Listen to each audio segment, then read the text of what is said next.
Yes, Ugandan weightlifter Julius Sechtoreko, who had gone to participate in the Olympics, has gone missing. Now, according to news reports, it shows that he left a note that was saying that he wanted to work in Japan and maybe look for what we call these days greener pastures. Now, this scenario where people go for Olympic Games and things like that, and then they seek asylum or they, look for a better life, is something that is happening not only in Uganda but also across the entire African continent. Now, I personally wouldn't say that the reason as to why this has become popular in the news today is because of COVID-19, of course, as well as the issue that uh, Ugandan team of recent tested positive. One of the members of the Ugandan team tested positive for COVID-19, and yet when they were uh, when they left the country, Uganda, to go and participate in Tokyo, they tested negative. Now, this is not sabotage of Uganda as a country, but this is something that happens all over the continent of Africa. I've not seen many Europeans that come to participate in the Olympics run away. People who come to watch the World Cup in South Africa coming from Europe or America, Western countries, to running away. Well, that means two things. Why is Julius running away and deciding to stay in Japan? He wouldn't like to stay in Japan if at all things were good in Uganda. And this is what we have been telling all these donors of Museveni. That look here, that things are not good back home. That people are now not even happy to return. Like you go to participate in an Olympic game, and then all of a sudden you're like, you know what? I'm not heading back to that particular country. That's why we see that not so many people who are into sports, they don't want to compete for their African nations because there is no sort of support that they receive from governments. Governments are only interested in keeping themselves in power and that kind of stuff. Now, according to the New York Times, it says that Ugandan weightlifter known as Julius Sechtoreko went missing. Sorry, they said that Tocho, a Ugandan weightlifter who traveled to Japan in hopes of competing in the Tokyo Olympics, was missing from his hotel near an athletic training camp, officials said on Friday. Now, Julius Sechtoreko, 20, who is 20 years, right? Hold on.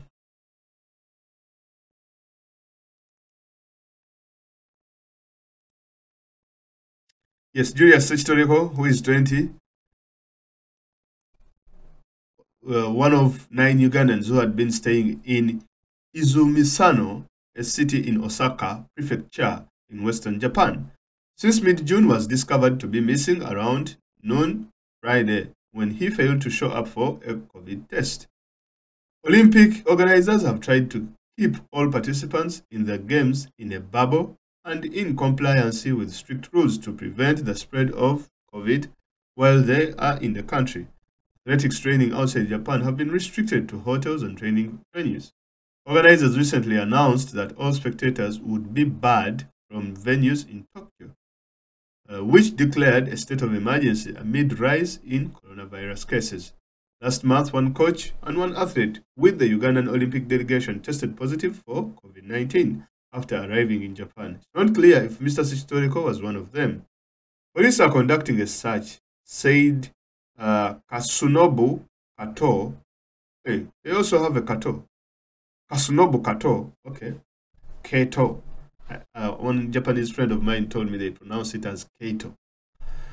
The chief cabinet secretary to the prime minister, Yoshihide Suga, Mr. Kato said the police and city officials were making all-out effort to find Mr. Sechitoreko.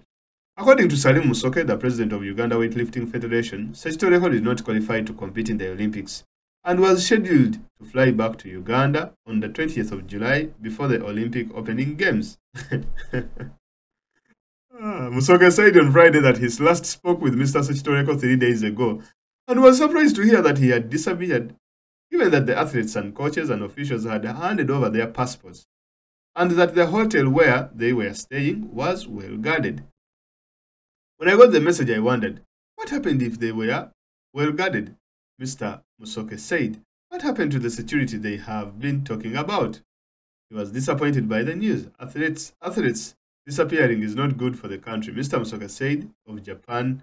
Is not good for the country, Mr. Musoke said of Japan, which has faced criticism for insisting that games would go ahead.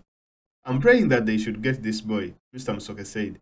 The government of Japan should get this boy, and then we expel him from the sport. That's not how things are done, Mr. Musoke. According to Yuji Fukuoka, a spokesman for the city of Izumisano, an official, I'm sorry for butchering these names, but guys, just understand. An official who had traveled with the Ugandan delegation checked Mr. Sechitoreko's hotel room on Friday and he was not there. All we want is that he's found as soon as possible, Mr. Fukuoka said. He might be having a tough time. Spokesperson for Tocho Organizing Committee said it was aware of the case. We understand that Izamuso City has been searching for the person who has gone missing. The committee said in a statement, hope the person will be found very soon. Now, according to the Daily Mail, brought out the story very clearly that Sechitoreko, all of a sudden, here is the story.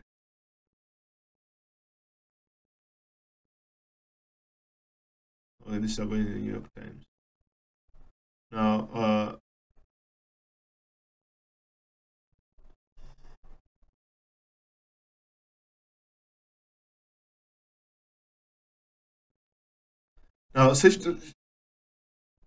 Sechitoreko had said that he wanted to get a better life in he left a note, yeah. So the note he left was that I wanted to get it verbatim, but I don't think I can get it here. But the note was that he wanted to actually get a better life in Japan. Now, we do understand these issues. If things were good in Uganda, even if most of us would not be in these countries, we would be back home in Uganda, developing the country, investing in the country, and doing so many things. But now, there is no future in the country. For even weightlifters, for even sportsmen, they are not celebrities. No one knows them. They cannot even find a job. Now, this is the issue. Museveni recently said that the traditional rulers of Africa were busy wearing leopard skins as well as peacock feathers, while the white men were taking our children away and our grandfathers away. And these kings were just looking on and selling these people into slavery. Now, which is very funny because the statement he made was really ironic. Because look here, for the very first time, we have not even on Amini's regime, not even during Obote's regime, not even the years when Uganda was very turbulent, when, was unstable, that people moved out of the country in mass like they are doing in this generation. I mean, if you go to Dubai, if you go to Oman, if you come to the UK, in the UK alone, I think there are around 250,000 Ugandans over. In America, there are over 700,000. If you go to the Middle East, over 1 million people are in there. And it has been discovered that it is Museveni's own companies that are sending these kids out there. But I cannot blame our brothers and sisters in these nations because what is happening in Uganda is even worse than what is happening in these countries. At least you would rather Museveni now is one of those kings that were wearing feather hats as well as leopard skins while they are selling our people into slavery. Because they cannot take care of them. Because they cannot and they do not want to leave power. So that is what we are in today. So this issue of our brother, for me, I cannot blame him. I do understand exactly what he's going through.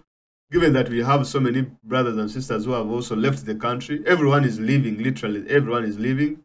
It is only Museveni that is enjoying the country, himself and the close family members, as well as a few friends. So, Mr. Sechitoreko, I wish you all the best. I do understand what you're going through, because even if you came and told these people that, look here, this is the truth on ground, they wouldn't believe you. But now, if you found other means, well, Godspeed. The other issue is this. We have told these Japanese, under their organization known as JICA, the Japan International Cooperation Agency, which is also works with other companies, whatever, donor organizations like CIDA, like GIZ, USAID, UKAID, DFAID. We tell you are giving Museveni money. We tell you are enabling his dictatorship. You are enabling his autocracy. Now, if Ugandans are leaving the country because you are enabling a dictator and they come to your countries, do not complain. Just welcome them, because you are feeding a habit. You have fed a habit of Museveni for 35 years. Do not expect that Ugandans will just sit home while they are being taunted and beaten and haunted every day by this gentleman. A mere mention of his name sends chills amongst Ugandans. It creates nightmares for even some of us. So do you think people will be comfortable? Even where we are this side, he said that he's going to renounce our citizenship of being Ugandans. So you think people are just going to be happy? Definitely not. So, Japan, don't complain. Just embrace our brother Sechitoreko, just as you embrace Museveni by giving him funding. This is just one Julius. You mean you cannot take care of him?